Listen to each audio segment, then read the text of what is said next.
Hello, friends and enemies. Welcome to Hangoutlander. This is episode 510 of Outlander on Stars, the recap show that you all love to hate, Hangoutlander, or you love to love it. You might love to love it. I don't know. That's up to your own personal feelings on us. I realized earlier this week, hi, my name is Beth. I'm the host of Hangoutlander. We are collectively the Cool Table. I realized earlier this week that there have been something like 60 episodes of Outlander. Do you know how many hours we have spent discussing this show on the internet? At least that many, but more than that, really. There have been more than just the Hangoutlanders that go after the show. And that is so much time. And because we're all home quarantining, doing nothing and eating Kraft mac and cheese, you can go back and watch all of them if you want. There's several of them from this season and from the Fiery Cross right here on our channel. That's the Cool Table. And then there's like a bunch of others at our former home. That's normal. So go enjoy. I'm having sweet tea tonight. We don't announce what we're drinking anymore because we don't necessarily get drunk, but I'm PMSing. So I'm trying to avoid being a total bitch. So no alcohol for me tonight, but I'm having some sweet tea and some mac and cheese and some clementines. So hopefully I'll get in a better mood. Everybody say hello. Hi. Hi. Everybody having a good night? Sure. I was working on a puzzle before I came to do this. I was working on my 7th grader's homework that she hasn't been turning in. We were doing it with her. Yeah. I cooked some Thai curry chicken for dinner. That sounds good. It was awesome. That's the one thing I'm having an issue with is I love cooking and I'm sick of cooking during this whole thing. Yeah, I am too. I'm sick of unloading the dishwasher. Yeah. You need to teach your daughter to do that. Again, were we just talking about this? I'd rather just do it myself because I'm an overachiever and no one can reach my standards. Narrator, she's an enabler. It's Alicia, the easiest of chores for them to Alicia, learn. I promise I'm good. I am super good. She says I was struggling with that response. Am I good? Thank you for checking. That's very sweet. I'm fine. I was like, man, I really miss cooking. Like, and now I have to cook all the time. And I'm like, so. Rochelle just says, hiya from SoCal. Hi. And Amy said she found us mid-season 2 and did go back and binge the whole thing. That is dedication, and I appreciate it. Yeah. Well, I feel like she did herself a favor because the first season was the best season. It was, yeah. Even though Absolutely. the first 8 episodes of Outlander from the first season, it's not called Hangoutlander, it's called Talking Outlander because I wasn't in charge. I don't think I joined Hangoutlander until I don't know when. I used to watch it. Yeah. What was I on episode 3 or 4? It was when I was at that conference in California. You did with something called Pop-Up Hangoutlander. Yeah. Pop-up thing. That's right. And it was between seasons.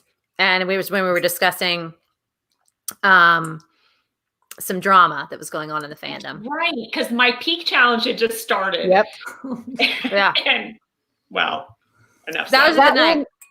Was that when Sam followed a fan? Yeah, it was Sam's fan follow. Yep. You know, last week if you were with us for the Cool Table Happy Hour, we discussed some of the drama that was going on in the fandom and all of that. And it seems like the fandom has kind of turned over. There's a whole new group of very adamant fans, and they didn't really experience the first season stuff the way that we did. And so we were talking about Sam's fan follow, and none of them even know what that is. No. I'm telling you guys, 2013, 2014, even 2015, the early years, y'all missed out on some good drama. Much more fun back then. Much more fun. Yeah, absolutely. As was the show. Yes. Speaking of, let's talk about it. All right. Oh, Faith just said, I remember that episode. It was so funny when you said, Beth, F you on how to be a fan follower. I did say that because everybody was telling people what to do. The fan follow girl, Barb, was telling people what they needed. Like they were giving them instructions on how they were going to pick who the next fan follow was. And I was like, fuck you, I'll do whatever I want. I don't want to be Sam's next fan follow anyway, but if I did, I would do it my own way. Did he follow her by accident? Yeah. Oh, yeah. okay. It was great. Wait, wasn't it 2 Barbs in a row? It was 2 Barbs in a row, but the original Barb became Mega Barb, right? And everybody followed her and was trying to get, because Sam was like, it was an accident, but she freaked out. And he was like, oh, isn't this fun? You know, pick somebody and I'll follow you for 7 days. And in the next 7 days, like, you tell me somebody else I should follow. So basically he was like, I got to get out of following this person. Yeah. So here's how I'm going to do it. Yeah. And it was a shit show. I mean, if you want to talk about bad PR, Sam had it nailed down from the beginning because it was so It was so bad. bad. I wrote a post for it called How to Lose Sam in 7 Days. Yeah. It was, It was awesome. oh man, it was such a weird time, you guys. It was so bizarre. Sam mommies. Yeah. I like I that. hate that term, Sam mommies. I don't, it grosses me out. But yeah, it was a good time. Oh yeah, and Faith, you remember everything. Karen said she had an in because she was being followed by that person. I think you See? were. Yeah. Yeah. That was the night we met Karen, and we were like, we'd only known her as Dougall's Beard, and her name on Google Hangouts was, we had no idea what to expect. When her name popped up on the Google Hangout, we were like, that's your real name. And she was like, yeah. And I was like, are you sure you want to go live on Hangoutlander with your real name? And you were like, yeah, I don't care. And we were like, really? And you were like, yeah, that's fine. And we were like, okay, well, if that was me, I'd change my name. I was so naive. Yes, Oh, you that's were. awesome. Yeah, It that was was fun. fun. That was great fun. I was in Laguna Beach at this random conference. And so, of course, we're drinking all afternoon because we're networking. So then I had to, we started at like 5 o'clock or 6 o'clock in the afternoon, LA time. And I remember vividly that I had a ginormous glass of red wine that I proceeded to spill on the hotel floor before we started. And there was an ironing board behind me because I Nice normally hotel very room. serious about ironing my clothes. If this COVID thing has done anything, it's made me much more relaxed about that.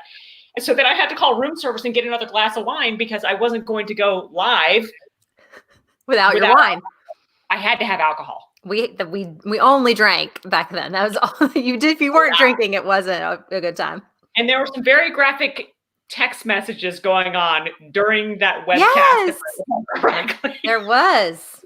Wow. If you watch it, Faith, and I'm sure you will, you'll see a moment where all of us get a text message from our old friend Jamie, and we all kind of glance over, and all of us do a double take at sort of like a different time in like a 15-second period where we see this picture that she sent to us. It was Jamie Dornan. It was I Jamie remember Dornan. that.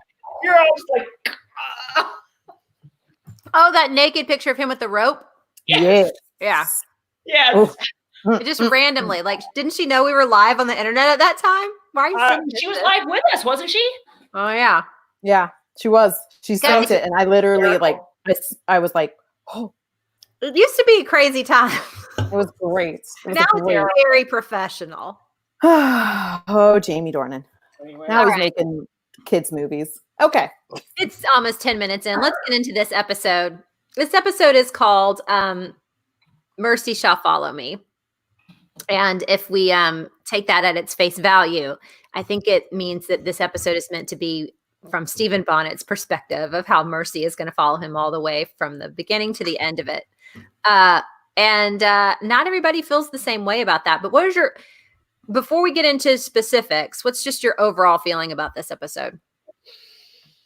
I know all of us feel a little differently, I think. I am going to go first because I know I'm in the minority, and we can go into my weird reasons I'm that sure we are will. probably problematic and that you guys can cancel me, whatever. Definitely. I liked it a lot. Say that again. Say that again with more I said confidence. I liked it. I liked it a lot. You liked it a lot. You did like it. I liked Amy it. liked this episode, y'all. I Fine.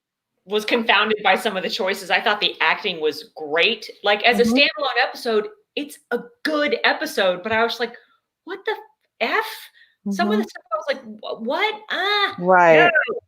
I thought definitely Sophie was have to great. think about it like Karen just like I think I've stopped thinking that there's going to be some grand plan Right. design, well thought writing. So I saw it as like a standalone episode and I really liked it as a standalone episode. When you drop the bar and your bar is lowered, it's I thought Ed was fantastic, even though there was some issues I had with his character, but I thought he was great. I actually liked Sophie in this episode.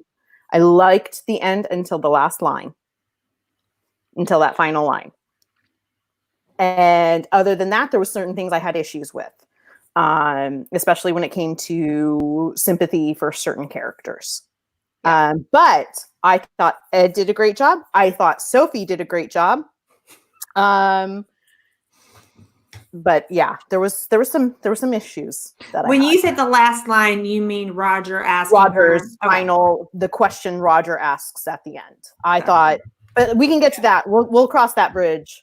No, I was only trying to remind myself because it's probably been 16 hours since I watched it and I don't remember shit. No, the show ended and like Karen's like, I wish he had said this, and I'm like, what the hell was his line again? And I had to like rewatch the ending again. So, Karen, how'd you feel about it? I thought the acting was really, really good. I mean, I'm a huge Sophie fan. I've been the only Sophie lover in this group for a long time. I thought she hit it out of the park. I thought Sam was really good in his diminished role. And I'm sorry, that's the wrong word. He just wasn't front and center, right? He was very much a supporting character in this episode. I mean, he still carried it, right? He was very subtle, and you could see him ceding control to Roger because he knew that Roger needed to do A, B, or C. And he asked for, Jamie asked for a lot of help, which was a little out of character for him. I thought that Claire was just sort of, much like I felt about how they've written for her in the last few episodes, I thought she was kind of bizarre afterthought. It's like, is this her story or not? Right? Yeah. I want to see more of Balf. I love her. I thought the episode was really well done. I thought the pacing was good. And for once, I thought some of the sets, although the weird house on Ocracoke that looked like a decrepit palace was weird. But the river was exactly how I imagined in the books. The Whiskey Shack. The river one, yeah. So it was a good episode, but the girls were on the text message with me when I watched it about 45 minutes ago. I sent several in a row, what the actual F is this text? Mm-hmm. But as a whole, it worked still. Middle of the road on the scale of whether I loved it or hated it. Yeah. I was actually I thought the beginning of the episode was fairly strong. Like they're after him. They're going to go to the shack. You know, I thought that there were some weird choices, but it didn't, all up until Bree goes off with Bonnet. I was engaged in what was happening and thought the pacing was fine. But I was incredibly, incredibly disengaged with the rest of the episode. And we can get into the reasons why, but I mean, for me, that's how I'd kind of gauge whether or not the episode does well, is whether or not I can stick with it. And I didn't stick with it once Stephen Bonnet appeared and took Bree. It didn't make any sense to me at that point. None of it. I wasn't into it at all. And so for me, that's not a great episode. I think it had good moments. And I think that as far as like taking Bonnet's story to its end conclusion, I'm glad that we're done with it. Yes. I think that a better skilled writing team and showrunner could have kept Stephen Bonnet around and made that more intriguing. And could have done more with what they just did. But in terms of just like how the episode works, it just kind of didn't for me. But wasn't the worst episode of the season by a stretch. No. I thought with the ending, when he was killed, I was like, that kind of felt like, just that ending alone felt like a season finale to me. Like it was almost like, should we have that be this? No, let's not have that be a season finale. I thought the pacing at the beginning with the tension, with obviously a camera supposed to be kind of like, maybe it was supposed to be Bonnet's eye watching. They've done that a couple of times before. Right. I thought that was really good. I really liked that. So I really liked it up until the point where all of a sudden we get a different Stephen Bonnet in his mansion, wanting etiquette lessons. So But let's take Bree and Bonnet and hold them to the end of the discussion, because it's obviously the bulk of this episode and the reason that there's like tension about it. There's people who hated it and people who thought it worked really well. So I'm gonna hold that to the end. But Amy, I want to hear one of your reasons that you did like it. Let's discuss that. Well, you would have to get to the Bonnet Okay. Bree stuff. So then let's discuss our disgust. I have issue with just little things that happen in this episode that are kind of plot holy. Like, I feel like Jamie not really being a Bree's father, and we've had several comments about no Bree and Jamie. Anna just said so. The focus is on Roger trauma and not Brianna. Jamie is constantly aware of Roger, even at the table in the tavern where they're making this loud pronouncement that they're going to kill somebody that everybody in Wilmington probably has heard of. Jamie looks at Roger at the end of that conversation for his confirmation of what's going to happen. And the reality is, I don't think that Jamie would be in any way that interested in what Roger is thinking or caring about. I mean, I think he's far more in tune with his daughter, far more careful about her feelings and whether or not things are going to go the way she wants it to go. And there's just no relationship there. And Sophie Skelton actually did a live Instagram. Bless you. Bless Amy's heart and her gesundheit. She did this live Instagram live where she talked about the relationship between Bree and Claire, and then she mentioned the relationship between Bree and Jamie. And she basically, equivocated a little bit, but she made it sound like her and Bree and Jamie's relationship has also come to some nice fruition, and it absolutely hasn't. I mean, it still feels really strained, and it doesn't. Everybody, I mean, I think that everybody can say that's a huge plot hole. Something's missing there. They don't interact at all. Right. They haven't earned. I mean, that's great that she feels that way. I don't want to tell her how she feels, but I feel like they haven't really earned that yet. And so this episode, he should have been, this is my daughter. We're doing what we need to do to get her back, a sense of urgency. Yeah. There doesn't feel to be a lot of focus on what Bree needs at all. Right. Which is why I actually found the ending to be very satisfying, because she was basically just like, fuck all y'all. Mm-hmm. Yep. Yeah. Even when Rick Rankin, Roger is like, I want to be the one to kill him. And then Jamie's like, well, that would have been great if you told me now. And I'm just like, again, these men are fighting over something that's that's really Bree's story, Right. Exactly. Would it have been then? I mean, let's cut back to the 18th century. It wouldn't have been hers. They would have been doing this. Completely, totally correct behavior, especially for Jamie. Now, maybe it would have been a little bit more time authentic if Roger had said over and over, shouldn't we talk to Bree about this? And then Jamie would have been like, why? Maybe that would have been a little bit more era appropriate, but she never would have been part of the conversation anyway. Yeah. But then when Roger's like, well, I can't shoot and I can't fight, well, then shut the fuck up and let someone else deal with it. I felt like he was not selling himself. I'm like, you don't have the right. My favorite, I will say this. I did I don't know if maybe I read into it, but I did like when Jamie says, I will avenge you. If something should happen to you, Roger Mack, I'll avenge you. And he goes, and if something should happen to you, I'll avenge you. And this is Jamie's face. Well, I think Jamie's just saying, basically, you're probably going to die then if you want to do it. So I'll just take care of it once you're gone. And that's why he looks at him like, oh, okay. It's kind of like that. Yeah. Oh, okay, buddy. And if he had Pat the top of his head walk by, I would have been like, that's perfect.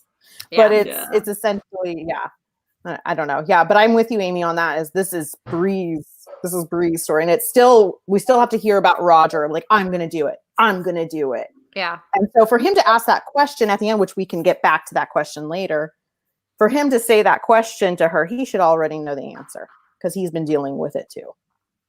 True. So, But also, she didn't owe you shit, Roger. Exactly, and that's what I loved. She didn't answer. And it's like, well, that's the way it happens in the book. I don't know I haven't read A Breath of Snow. I did read this section of A Breath of Snow and Ashes several months ago when I was trying to figure out what the episode titles were. And I wanted to see that. I think this is the chapter called Monsters and Heroes in A Breath of Snow and Ashes when she actually kills him. And because that was one of the episode titles, I was looking for Monsters and Heroes. And and then Diana reposted it today. And I think that's actually what does happen. It's very so sparkly. shiny. super shiny. Oh, And yeah, a little bit. It's like a disco ball.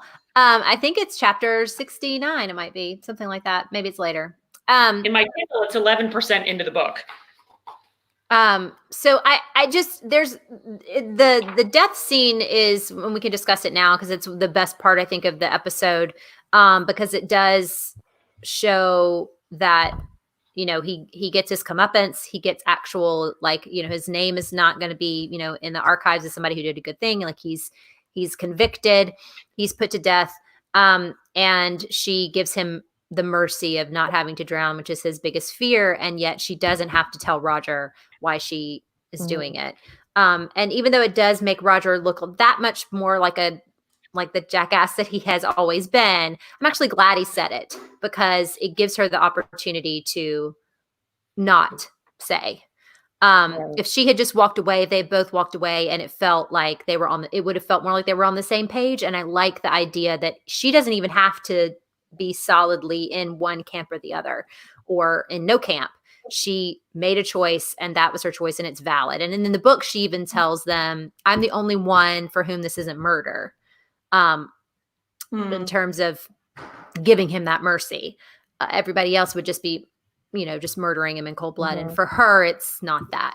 it's and so, justice, yeah. So there's beauty in that moment. I'm glad that they did it that way. There's a lot else going on though, that makes it not as fulfilling and satisfying as it should be. I liked that she shot him because she did something that Roger couldn't do even if he wanted to. Yep. Yeah. I loved the fact how they filmed it. There's, he's at his, Stephen Bonnet is panicking. He's freaking out. He's now, it's essentially the fear that he has put onto others. He's now experiencing that fear. And all of a sudden he gets almost like eerily calm and you see him look. And I love the fact that they didn't show her actually firing the gun.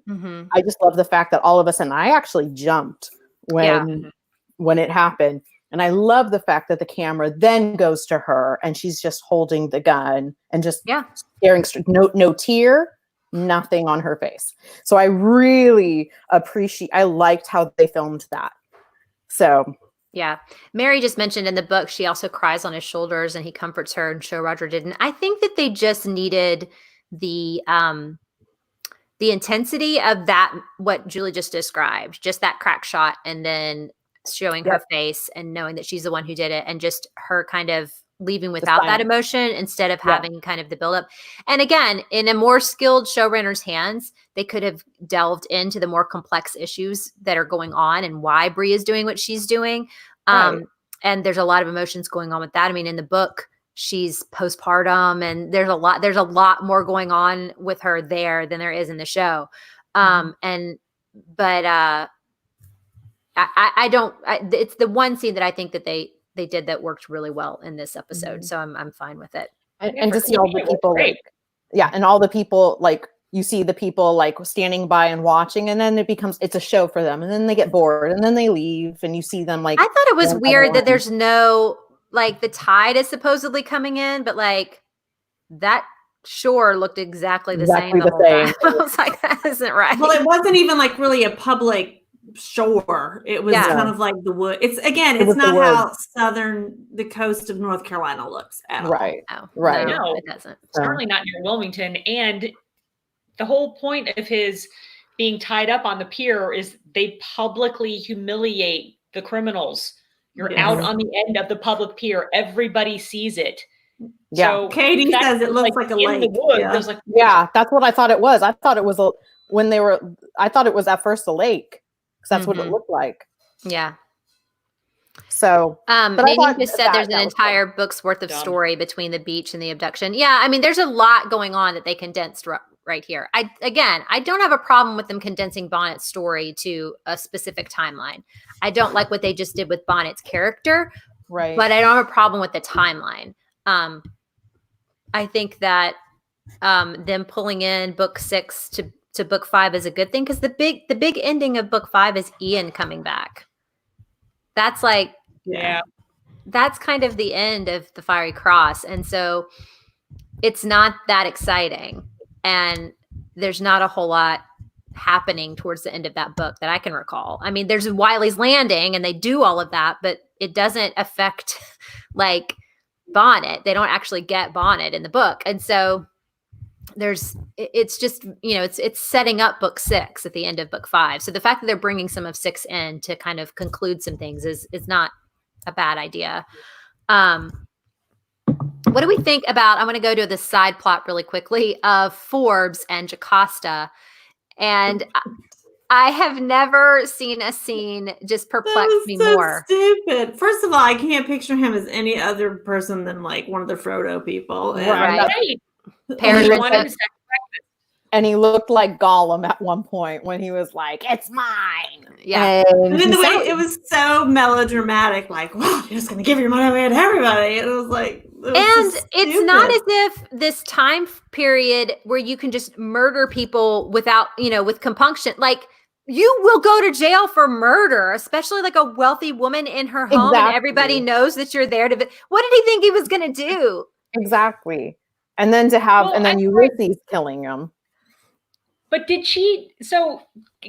was there a scene missing or did I miss it because I just fell asleep while I was watching the episode 2 hours ago, where Jocasta is aware that the machinations between Forbes and Bonnet are happening? And is she playing a game? No, I think she's just being, like somebody just said, just moved up. Sheila just said, Jocasta's acting like a simpleton. Yeah. Like, right. I think she's meant to be just totally sincere and earnest in this scene. Yeah. Well, okay, then maybe I should rephrase that question. For Jocasta's personality and her temperament, shouldn't she have been doing the changing of her will and luring Forbes to her home in some way that gets her somewhere, gets her something? It's just, it's like out of the blue, oh, I'm going to give away my fortune. I think they must have cut some scenes out because it was just so random. It was a bizarre plot device just to have Forbes end up dead. I think that they wanted to get a number of things to have to be exiled from River Run. I think they wanted to get Forbes in that scene. I think they wanted Forbes to have this Gollum moment. And I think that there's going to be a reason to have Ulysses be the one who murdered him. So those are the two outcomes. And I think they just sloppily threw it in. Right. Also, I did not like the fact that her husband is like comforting her. Let me help you, honey. She's like, no, get away from me. Oh, I know. She was so bitchy to him. And in the books, he's not impotent. I mean, he's impotent, but he's not like impotent like that at all. But she hasn't, like, when you read the books, and maybe this is my takeaway, I felt like she had some type of affection for this person. Like, she's still like, she liked him. Yeah. She liked him. She wasn't cruel to him. She wasn't mean to him. She wasn't annoyed by him. This Jocasta is like, get away. I don't know. It's dumb. Alicia just said Forbes is a soap opera. And Ulysses, now we're going to deal with him doing another storyline with a slave person that they're not going to handle well. I mean, the Ulysses thing does carry over to next week. They're obviously trying to figure out what they're going to do. But again, they're in Wilmington. She is in Cross Creek / River Run. They live in the Ridge. These are not nearby one another. And they're just all just going to be like, we heard about Ulysses. We came a-running. I mean, this show is, it's a fantasy show and they can teleport. I mean, apparently it's just whatever goes. I remember trying to drive from Greenville, South Carolina to Winston-Salem, North Carolina in the back of a station wagon. And let me tell you, even with highways, it took for fucking ever. Yes. Heidi thinks that they are going to set up the Ulysses Jocasta love story now. Yeah, I'm worried about it too. Ignored it up until now. I'm worried about it too. Yeah. And I was hoping they were going to avoid that because they were giving her the Myrta D. So I was hoping that the whole Ulysses thing was just going to go away. Nope. Well, then he says her name. He doesn't call her, he calls her, mistress. And then he goes, Costa. She's like, oh. Yeah. I don't think the gold's going to come into any of this, right? I mean, because Bonnet, remember, is at River Run trying to find the gold. I think that's where the Ulysses Jocasta love connection is sort of introduced, I think, in that section. Do we know on the show where the gold is? She says that she used it to buy River Run. In the show, she bought it in River Run. She says that she used it to. There is no gold. That's what River Run is. But maybe they'll bury the body in the in the book again, and that's where the gold is. In the book, she has the gold still. Right. So that's what I was saying. Maybe they'll dump. But it's possible that she still has the gold in the show too. Yeah, I guess. Because that's how he buys. That's how he sets himself up in the book too, right? Doesn't he take some of the gold to get River Run and all that stuff? Yeah. Yes. Yeah. So I think all of that's going to be cut out. Well, they'll bring back in season 11.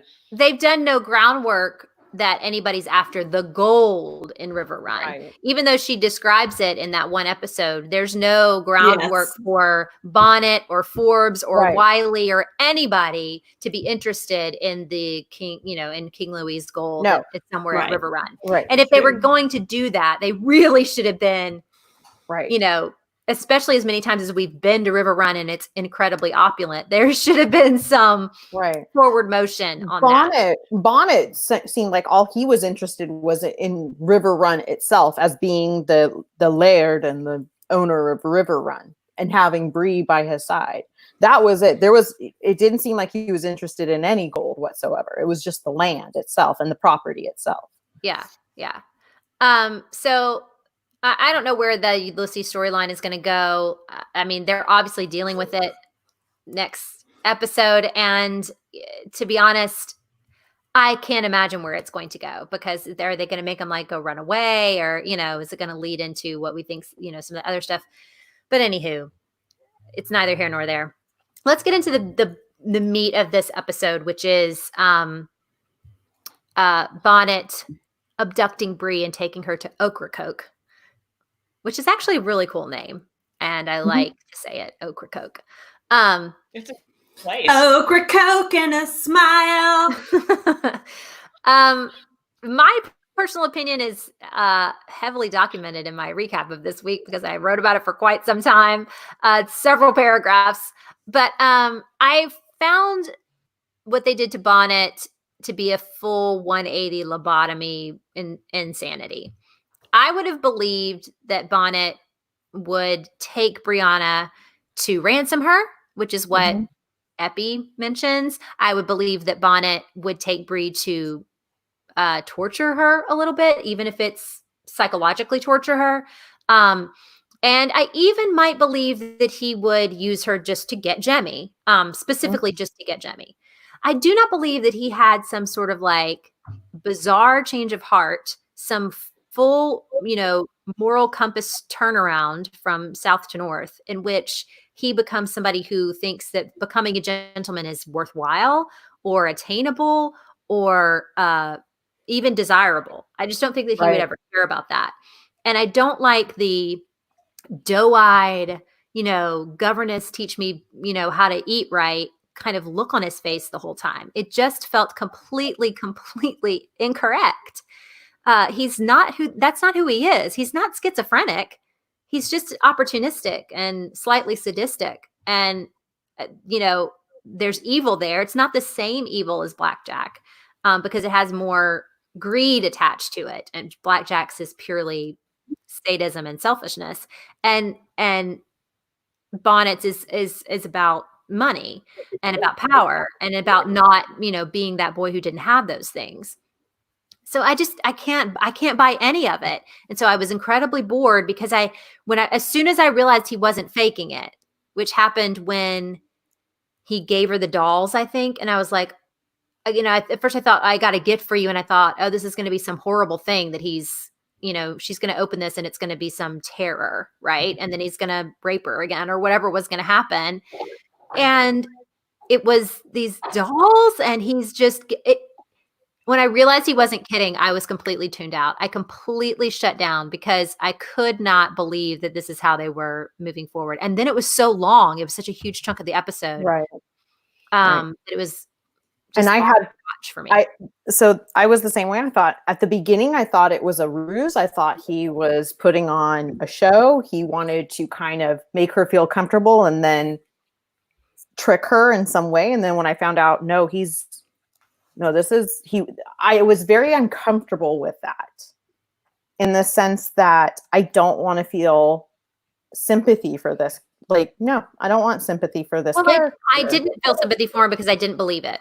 Right. So I started to, when he started to tell the story about, his life and his mother, and I, the mom and the swimming, and then he's crying, Bree's crying. And I was like, oh no, who is this? It almost felt like somebody who's never seen this character before. I'm going to make a new character. That's what it felt that's like. interesting. Of course I look at who the writer is every week. This staff writer, beginning this season, has no other writing credits. She's helped write one episode for one show I've never heard of. Right. So I'm not saying she dropped into Outlander brand new and didn't know anything about Stephen Bonnet. I'm sure they made her at the very least watch some episodes, but no, she obviously doesn't know anything about this character. But I mean, it's not like they didn't sign off on this being the way that they're going to go forward. It's not all one person's fault. Like, when they did this stupid Charlie Chaplin thing, I was like, I'm not going to blame it on the writer. It's not her fault. It ended up being her fault. But so maybe it is this particular writer's fault that Stephen Bonnet seems to have been lobotomized. Alicia Butler said she tweeted her thoughts on this as best she could. In short, a gross way to romanticize her trauma. It's disgusting. You really need to read Alicia's thread on Twitter about, as a trauma victim, what it feels like to watch this episode and how they're re-traumatizing Bree, despite the fact that he doesn't rape her again. You're still re-traumatizing a rape victim on screen for everybody to watch. It was a great thread. Okay. Go ahead.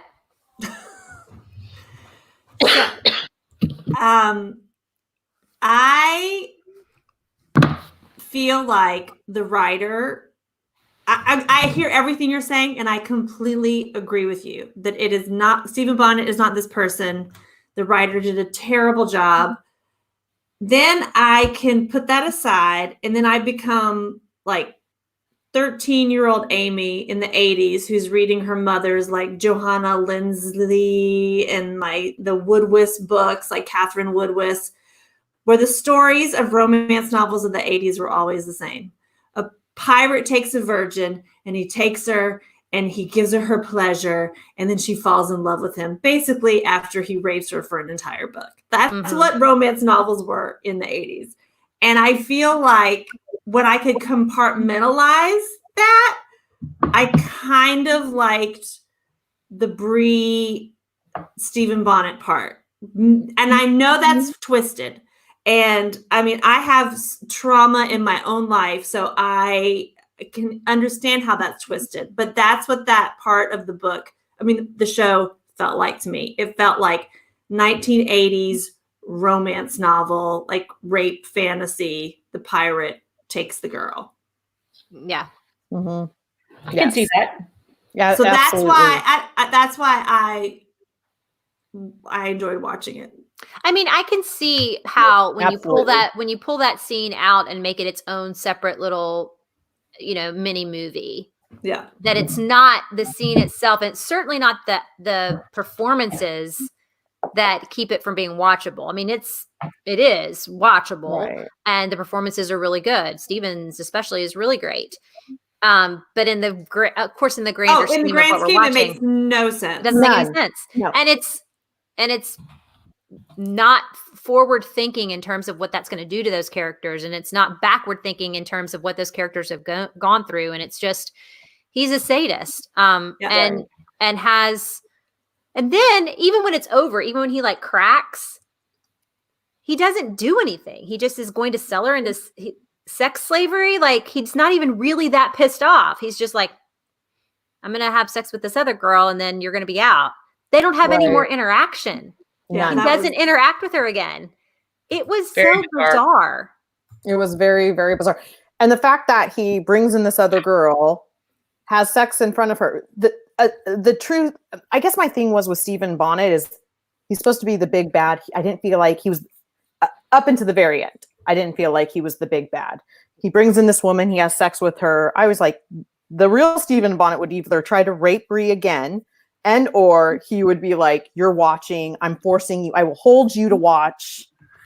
My issue with it too was the chemistry between the actors, like Ed and Sophie. I actually thought they had chemistry.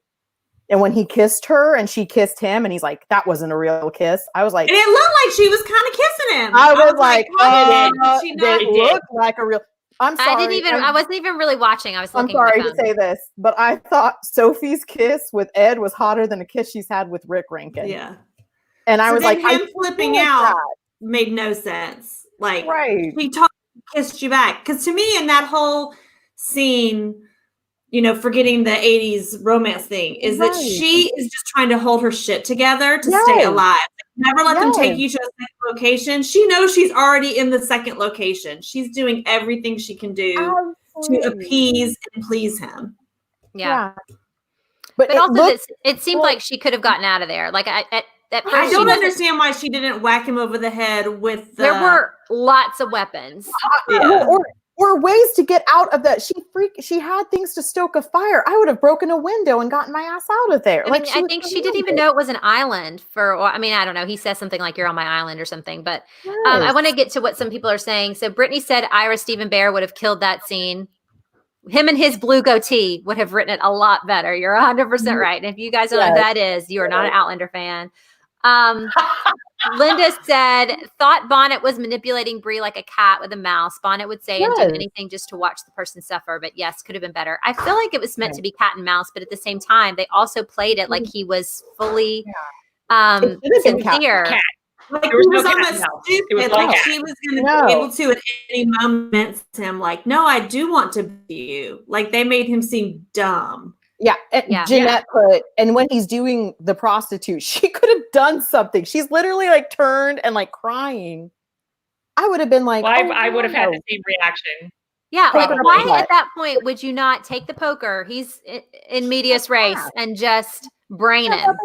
Yes. Brain him. The thing is, one of the things that irritated me the most about how Bonnet was portrayed, and I guess I don't have that much against the backstory, is that if you remember how his character developed in previous episodes, he's a master manipulator. Yeah. He understands what makes people tick. Yeah. He understood how to manipulate Roger. He understood when he doesn't need to manipulate someone, he throws them off the back of the ship, right? Yeah. The guy is an evil genius. And so for him to not see exactly what Bree is doing to survive, to me was just so off character. I was like, you're not honoring the narcissistic, sociopathic, asshole-ish character that this guy is. He's a brilliant, evil fucking genius. Yeah. And he came across as a lovesick puppy. So that to me was the one element that just didn't work. He came across as a lovesick puppy who just kind of tumbles down a sand dune and is captured. Oh my God. I mean, it's supposed to be new at the end. I expected the mystery machine to come around the corner. I mean, it was... Come on. All right, Karen, you're fully right though, because when we first introduced to him, he gets Jamie and Claire's number like that. Yes. He knows exactly what to do to stay alive in that situation and to get further and then to come back for them. There's so much else going on in that guy's brain.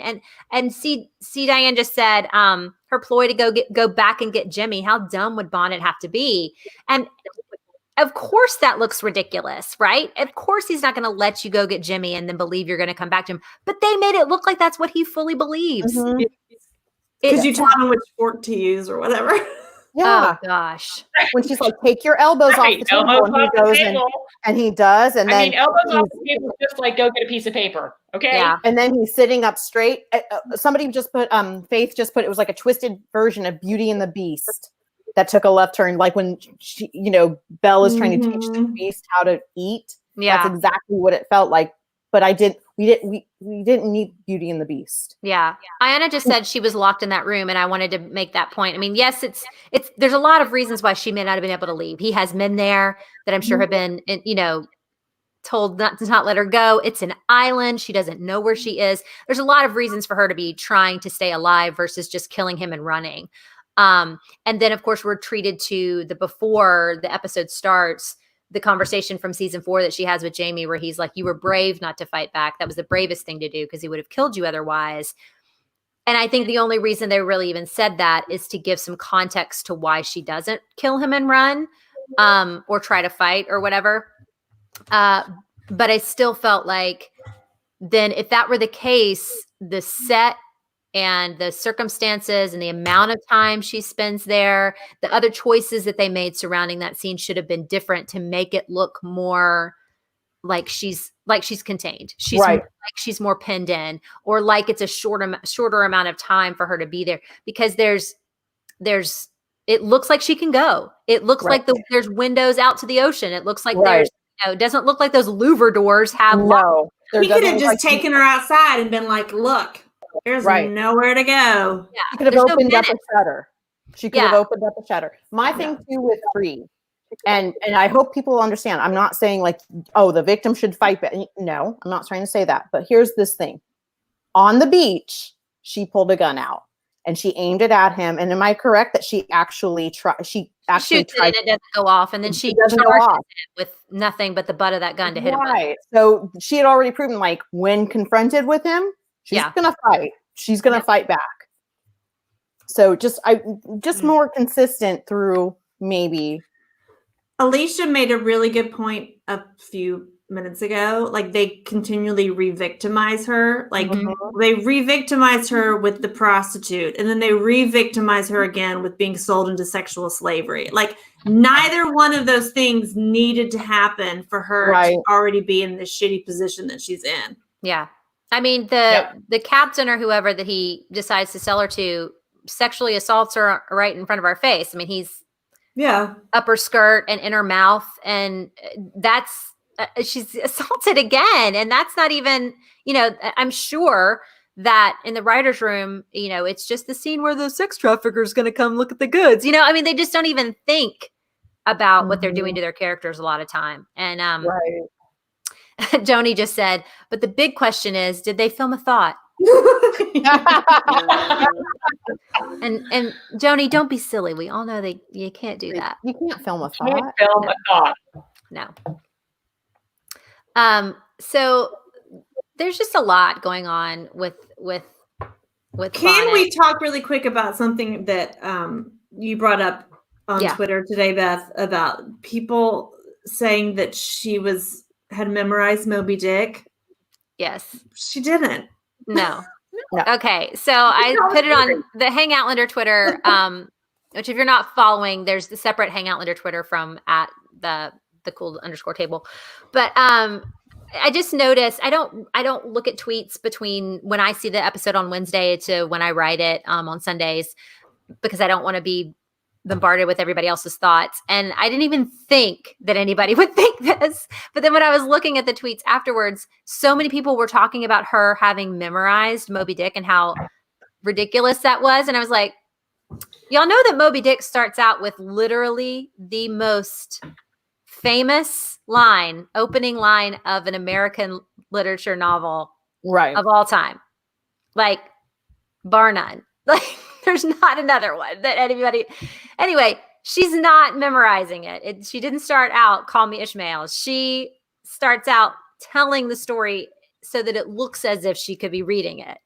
And that to me was fully obvious. And I get that not everybody made it, but I just couldn't believe that, like, one of the big conversations amongst a certain group of Outlander fans was how ridiculous it was that she had memorized Moby Dick. I think it was ridiculous that they shoehorned in Moby Dick as the monster versus man conversation that she was going to have with Bonnet after her telling her mother, I just love Moby Dick so much. Nobody loves Moby Dick. Nobody loves that book. Sorry. No girl, especially. And none. I don't love them shoehorning stuff like that in, but she didn't She wasn't. In the book, though, she probably would have metaphor. memorized it because Diana always has her like memorize. Like everybody knows like the full, every sonnet and every Bible verse. Heidi, I thought the same thing when they showed the whales, and it was like, oh my god, the CGI whales on the beach, like terrible. I mean, it looks like my Instagram pictures from our Cape Town vacation a couple months ago. I liked the fact that at the very least they didn't. If she was going to be reading Moby Dick to him, that there was a conversation about it, because then at least it's like on her mind, and they actually saw whales, and that made her think of Moby Dick, and so there at least there was a little bit of chain of connectivity. But that's all I have to say. And I think that scene is reminiscent of the one in the book where there's a dead whale on the beach, which is what they go to investigate. Faith just put Moby Dick can be taken as Bonnet's fear of drowning, and also Bonnet being a dick. If only he had stayed a dick the whole way through. Only better. Yeah. Courtney just said I was an English major and that book is terrible. Yes, it is. I mean, it was a ham-fisted, way too laborious metaphor for who's the hunted, right? And what does justice actually look like? Which is what this episode ends up being about, right? But it's like, how many of these allegories, metaphors, whatever, can you wrap up into 58 minutes of a Grey Gardens episode? I mean, it was too much. Oh my God. Grey Gardens. I would have loved it. Grey Gardens. Well, it was like they brought back a lot of the melodrama this episode. Like when they're like, "Mommy, when did they first invent the syringes?" Like people don't have those conversations, and we're just like, "Well, not until a very long time, dear." Yeah, and it's just like we all know we don't need to have this stupid conversation for you to be trying to get a syringe, or we don't need for you to be having this like I would have loved it if she had started like reading a book, like not that Are You There, God? It's Me, Margaret was out in 1969, but it's something that was just she's reading To Kill a Mockingbird. Yes, something that was a little bit more about this man with 2 children. Yeah. Yes, exactly. Aaron said in some fan group, someone made a grand exit, which are my favorite. I love a good flounce. Made a grand exit announcement because they thought she was really reading the book, even though it wasn't written for 80 years. Oh, Outlander fans never change. Speaking of that syringe conversation with the glass blower, anybody else think that it just looked like they were getting him to make a sex toy? A dildo? Yes. When she's like, the shorter the better. Like sometimes the short counts, and I'm like, sometimes no, it they're doesn't. small. Yeah. And I was like, I looked at that drawing and I'm like, oh my God. I don't dislike that scene. I actually like the scene. Like I like when it's just like It was great. they go talk to a tinkerer. I like that kind of stuff. And like it's very rich shit to me. Like I like maybe a phallus with a hole in the end, like a dick. Yeah. Right. I like the fact that she's like, no, he goes, well, you can use, and he names another material. She's like, no, I want glass. That's all. But when you look at the picture, I was like, yeah, it just looks like a dick. No. It looked like the pasta, the big cylinder pasta. Manicotti? Yes. No, it's smaller than that. It's not manicotti. Not penne. No, it's bigger than penne. It starts with an R. Rigatoni? Rigatoni. Rigatoni? That's like this long. Yeah, we know what you're talking about. We all know it's a thing. Yeah, go for it. That's what you thought it was. So that's what I thought it was. And why couldn't they actually just use that? Why couldn't they make pasta? All they need is flour and eggs. And that shit is hard. Have you ever? I mean, come on. Yeah. You ever try to scrape it up off the kitchen that's because floor? Claire doesn't know the history of the pasta. Speaking of scraping it up off the kitchen floor, I told you all the story about my Aunt Louise's house the first time Ryan ever went over there. Yes. My Aunt Louise is very fastidious. She's 98 years old. And the first time my husband, about 19 years ago when my grandfather died, went over there for lunch, we all sat down at this very long dining room table with a bunch of extended family. And he's sitting there. We're having this nice conversation. And my Aunt Louise has already been incredibly, incredibly rude in a million different ways because she's incredibly fastidious and just very much like, and he's just like taking it. And it's not rude to him, but just like rude, like, sit here. No, you sit here. No, we're drinking out of these glasses, that kind of thing. And we sit down, we're having lunch, and he just looks and he goes, "Is that spaghetti noodle on your wall?" And the whole day was gone. He just can't help himself. He sees cracks in foundations, and he sees like, oh, you must have had a leak there 10 years ago. I mean, he sees everything. And there was just this much of an old spaghetti noodle stuck to the wallpaper of her dining room wall. And he had to tell everybody. And she was mortified, but she loves him, because he's honest and she respects that. Right. That's my great Aunt Louise. Can we talk really quickly about the rescue of Bree? And yes, because it was bonkers. And as Karen just said a minute ago, it felt like something out of the Scooby-Doo episode. Right. Well, okay. Did anyone else have an issue when they let the guy who bought Bree or was planning to buy Bree? He's like, I'm leaving. Go. There's a lot of issues. This scene, let's talk about how this scene starts out. They're going down the dune, Bree and the captain and Stephen. And all of a sudden, sailor number 1 gets shot, and you look, the camera pans over, they're all running across the beach, which means they had to go down the beach and saw them and ran across as if they weren't going to see them, number 1, and number 2, that was the fastest way to get there. That doesn't make any sense. No. To get to a beach, you have to come from a place they would have seen them in the first. Anyway, and then they're running, but somebody has shot sailor number 1, but Claire is in front of all of them running. So whoever shot sailor number 1 had to stop and shoot and potentially hit Claire. Right. Just randomly one when they got the sailor number 1. Why didn't they shoot Bonnet? Why didn't they shoot somebody else? Were they not worried about potentially shooting Brianna? Because they don't seem like they're close. There was a lot of missteps in this. And at one point, they're rescuing Bree, the camera cuts and shows the captain who was trying to buy her, he and sailor number 2 are pulling his boat back to and I'm like, they just let him go. I'm like, Jamie, literally, it looks like you're 10 feet away from this guy. You could literally take your gun and go, boom. No, you're not leaving. You tried to buy my kid. I mean, I get that they don't know what's happening necessarily. Like, they don't know what's happening. Right. But that guy's not there to rescue Bree. But I agree. Old Jamie would have slit all their throats. He would have seen that they were somehow involved in the kidnapping of his daughter, and he would have gone berserker.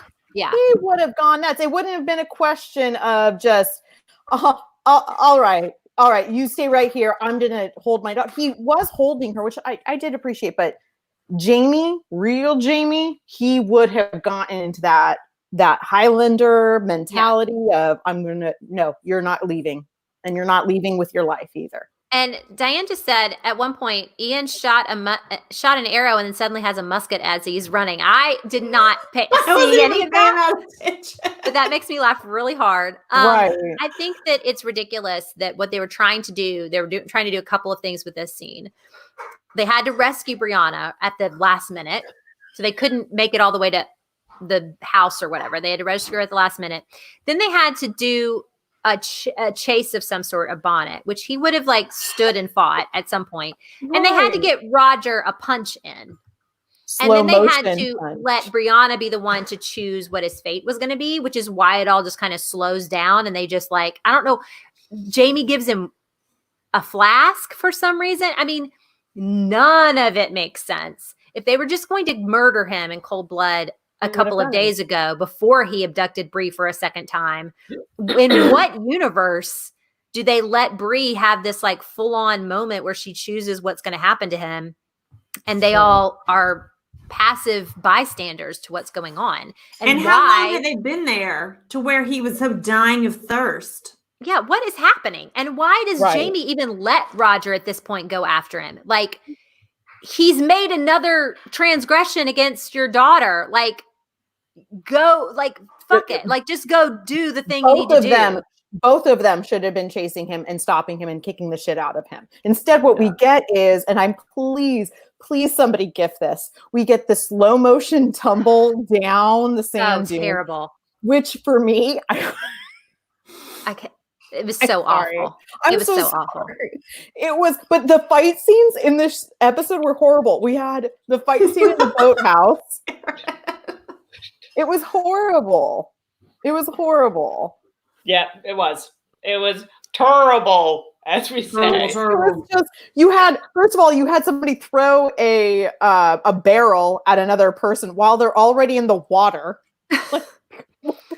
Aaron just asked, don't the writers add direction? Yes, they are writing what's going to happen in the show, and this is what they wrote.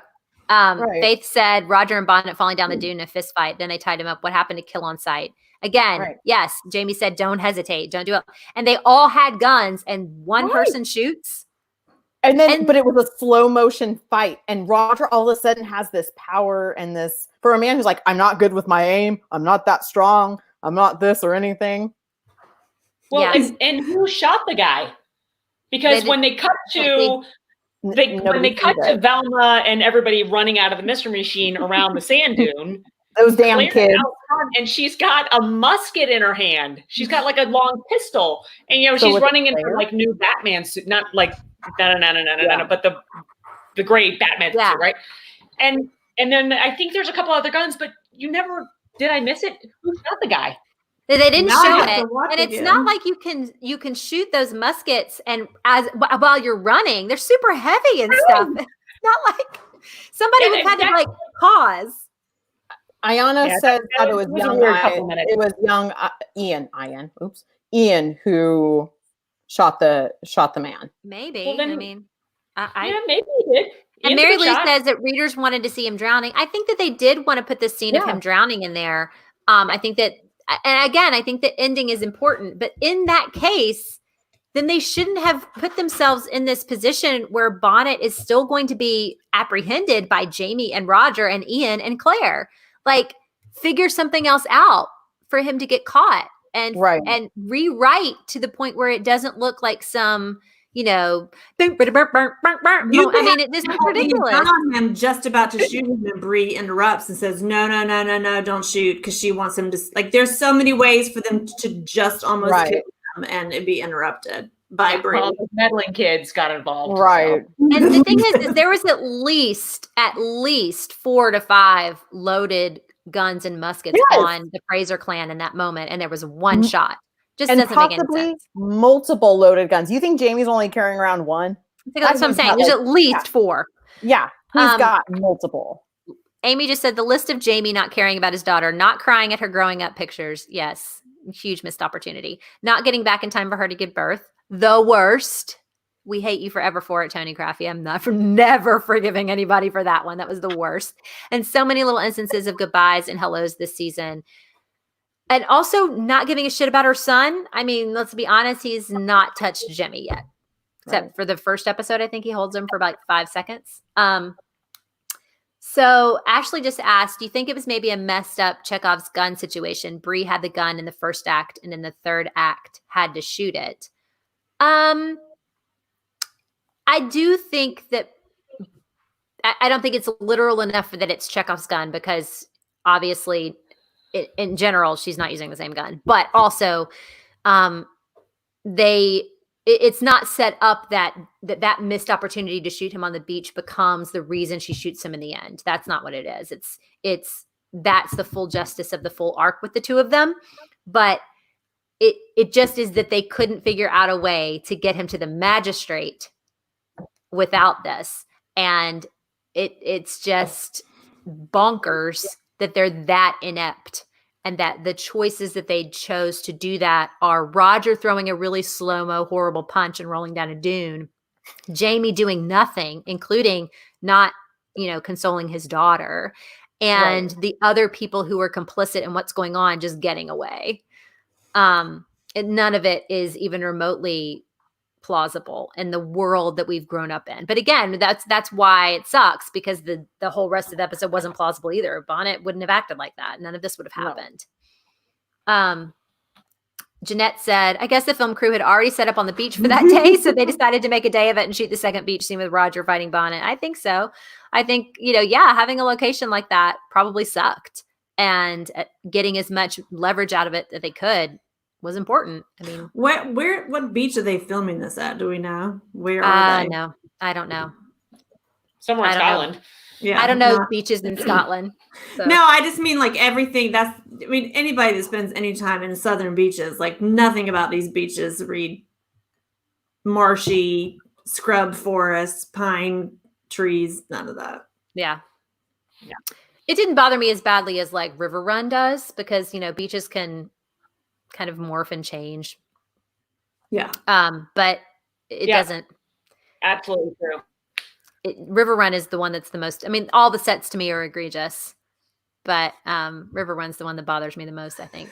Plus, isn't it super cheap to film in Georgia and Wilmington, North Carolina these days? Like, don't they have major tax credits? Like, why not just move your production? Well, their whole crew is Scottish, so they'd have to get a whole new crew.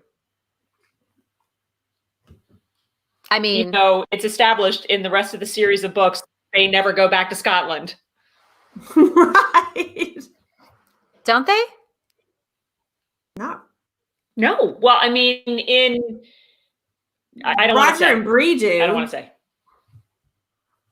Oh, Amy said it. Okay. I thought they went back at some They point. go Bolingbroke. to Scotland Okay. from Oakhurst, as a matter of fact. Oh, okay. Oh. See, people are telling me they're going to. I don't know. Jamie does. No, you're right. You back had to like in the first Scotland. book. Diane just said, interesting that Claire seems to challenge Bree's thought of going to trial. What does she want to have be the option? And the men won't say, don't worry, he'll be convicted. I didn't like that option either. That's why I didn't like the fact that they're the ones that apprehend him in this way. Like, I don't think that group of people would have chosen justice for him. I don't think Bree would have chosen justice for him. I think they would have She chosen. wanted a clear conscience. I don't think she would have wanted a clear conscience in that moment. I think she would have been okay with what the plan had been. Otherwise, it's been what they've been building up to this whole time. So I think that she would have been okay with that. So it bothers me that she's stopping and thinking and saying, I want justice, because he could have gone free.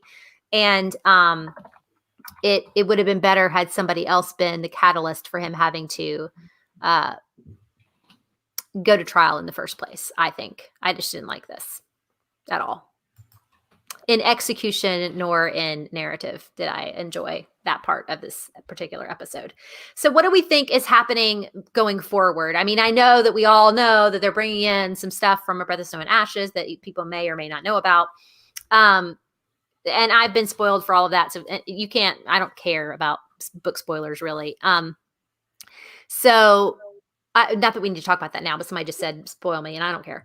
But I really think that they don't have a whole lot that they've established to move forward with.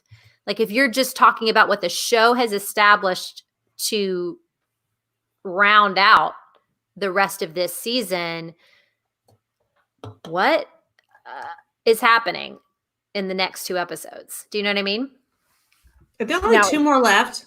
Is next week's episode Diana's episode? Yes. Okay. It is. Yes. Well, I hope it's better. So people are thinking that it's going to be rushed. In my mind, I'm thinking they don't have anything left to do. We've got the reason Ian came back. So we've got maybe that story. The fallout from Ulysses and Forbes' murder. And they have a lot. Well, only because we know that they're pulling stuff from A Breath of Snow and Ashes. Yeah. We don't know that. They already did with Bonnet, right? I mean, that was know, established already in this episode. I'm not talking about what we know is going to happen because we know that they're pulling that out because they haven't been good at keeping that under wraps. I'm talking about what the show has established as an arc for this season, the big bads of this season. So, right, the beginning of this whole season started with 2 things. Jamie having to fight the regulators with Governor Tryon and have to get Murda to run away, and finding and hunting down Stephen Bonnet. Those are the 2 things that this season had, in terms of stakes, in terms of conflict. So they're done with that. Well, remember Brownsville? Yes. Remember decades ago when there were actually 2 good episodes in a row this season? Do you remember that? But do you really think that Brownsville I know. We know. As I'm saying, we know that that's happening. But had they really set up Brownsville and the Browns as something that these people are having to deal with in the penultimate and the finale of this season? It's going to be something with Claire because of the whole Claire as a witch, Claire as somebody who focuses, like someone who is more than just a healer. I think it's going to be something with that. That seems like two separate things, though. I mean, I totally hear what you're saying, but that's like her, the Browns and all that. I don't know. The witch thing. I don't know. Which is now Claire's second time being tried for a witch. True. Okay, so Brittany just said the Rawlings note. So there's the Rawlings stuff. Yeah. And her asking for a syringe. Right. And the Browns breaking her syringe and also being people that are pissed off at her. Right. I just don't think that has been established as a lengthy amount of tension in this season. Sheila asked if my fingernails are gold. Yes, they are. They are in honor of Esther, who did not win making the cut. Y'all can tell whether or not our fingernails are painted because mine are always ragged. Heidi said the dead guy in the basement. Okay, he popped back up last episode with the snake bite. Jamie mentions him. Wait, who? Remember she does the autopsy on the rando that the lady from the Ridge brings in? Oh, okay. In the cellar or whatever. Lachey says, at this point, Rogers decided to be a minister, so there was reason not to outright kill Bonnet, but they didn't do it on the show. Okay, right. So that's one of the reasons that Roger doesn't do it is because he's made these vows to, be a good person or whatever, be a Jesus man. Well, they have to go hide the body of what's his face. So what's his name? The one Ulysses killed. See, I already forgot. Yeah. So maybe there has to be something with that. I mean, we all know what's going to happen. Okay, so in the preview, we see Jamie running to light the fiery cross, and so I think from what we have seen and read and been spoiled for, if you hate spoilers, just you can quit watching now. We've gone too long anyway. If you hate spoilers, but from what I can tell and from what everybody has said, there in A Breath of Snow and Ashes, Claire is abducted, and the Browns have to deal with it, and Jamie has this moment where he does go berserker and he says to kill them all. And I think he's running to light the fiery cross to get all the men from the Ridge and all of the Scottish people to come, right, go after and find Claire, right, or to kill everybody who took Claire or whatever. So I just don't think that's connected to the rest of the season well enough. And maybe they'll surprise me. I just think that when you have your penultimate and your finale coming, I think they could have maybe figured out a way to drag Bonnet out into it or something. I don't know. I think we thought that Sam and Kate becoming producers would do way more than it has done. Mm-hmm. Beth, I guess part of my confusion is that I think it's well established that you have extremely low confidence in the showrunners or the writers. In fact, I think you've actually said it twice tonight. You have extremely low, if not no, confidence at all that the showrunner or writers will actually be able to form any kind of coherent story arc, will honor the characters or the source material or anything. So I guess that's why I'm like, why are you even asking this question? Because the answer is no. It doesn't mean that they aren't going to do it anyway. It doesn't mean that. I'm afraid we're going to create a storyline. We're going to like it. And then it's just set the bar low, people. Set it low. That story arc is one of my favorite sections in all of the books. I don't know why. It's awful. It's terrible, but I think it's some of Diana's best writing in the book. Which part? The abduction. The abduction. Heidi says that Kat has said the last episode is very stylized, and she had a big hand in it. So I'm a little nervous what that will be. I think that will be the part that has been adapted from the part that you're talking about, Karen, the very well-written Claire's perspective of what's happening. And the stylized is going to be how it's from Claire's perspective. And I mean, I'm looking forward to Kat's performance. I'm looking forward to Sam's performance. I'm looking forward to Diana's episode very much. Again, I don't think that we've earned some of that yet. And oh well. You know, it was better than season 4. And then we have 2 episodes left and it might all connect and I'm an idiot. But Ruth Carr says, what does stylized mean anyway? Well, they thought that, you know, the whole Charlie Chaplin shit was stylized. So. I know. Yeah. Kathy just said, what about the diary? I think are you talking about Rawlings' book? If that's what you're talking about, I think that seems like a lot of stuff that's a lot of stuff for 2 episodes. Yeah. That haven't really been connected yet. Yeah. April just said, I don't think they've been given a lot of control at all. By watching interviews, Katrina has seemed frustrated and has said she has fought for some things. They definitely don't have a lot of control. I mean, you guys, when they get a producer's credit, it's like getting a little bit of like a little bit of a bump in what you make and a little bit of a promotion, and you get to sit in on some production meetings. It's not like they're getting to they don't get to break episodes. They don't get to say, you know, how things are going to, you know, move. They don't have any say in like the stuff that we complain about, like everything being too opulent, or, you know, the barn sex scene being really bad and all. They obviously didn't have say in that. I think that they get to fight for some things that pertain specifically to their characters in small ways. But I always laugh at everybody thinking that this season was going to be so good because they were producers. And I was like, they're not show running it. And even if they were, they aren't producers, they're actors. And so it's not that would immediately elevate it to some like fine art. It would not. So anyway.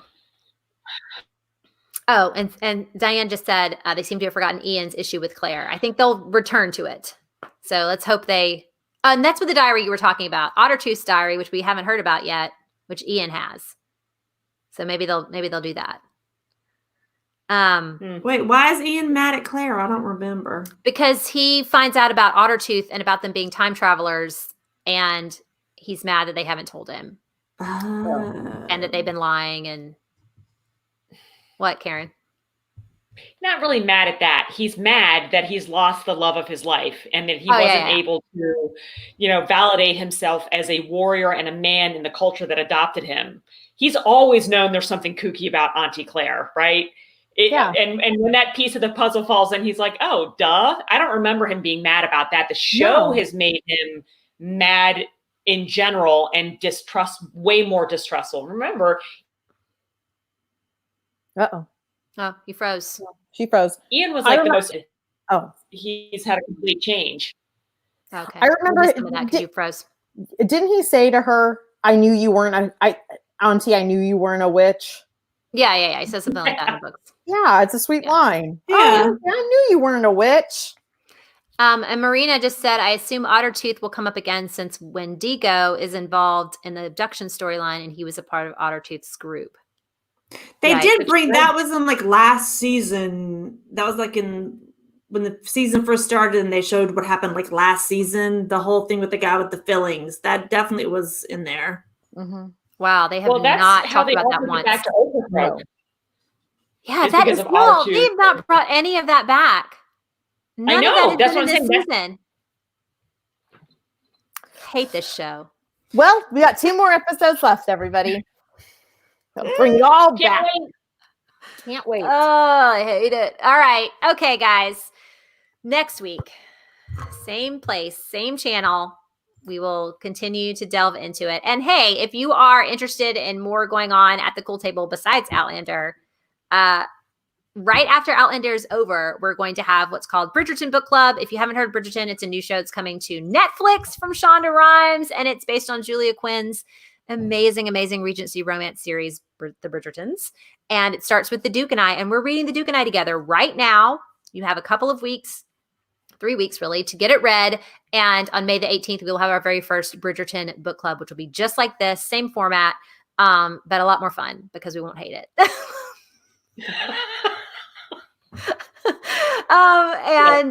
Just to get him prepared for the Bridgertons to hit Netflix sometime this fall. So do that with us, and we will see you guys very soon. Good night. Bye. Thank you guys for joining us. It's been great. Good Ciao, night. peeps. Bye.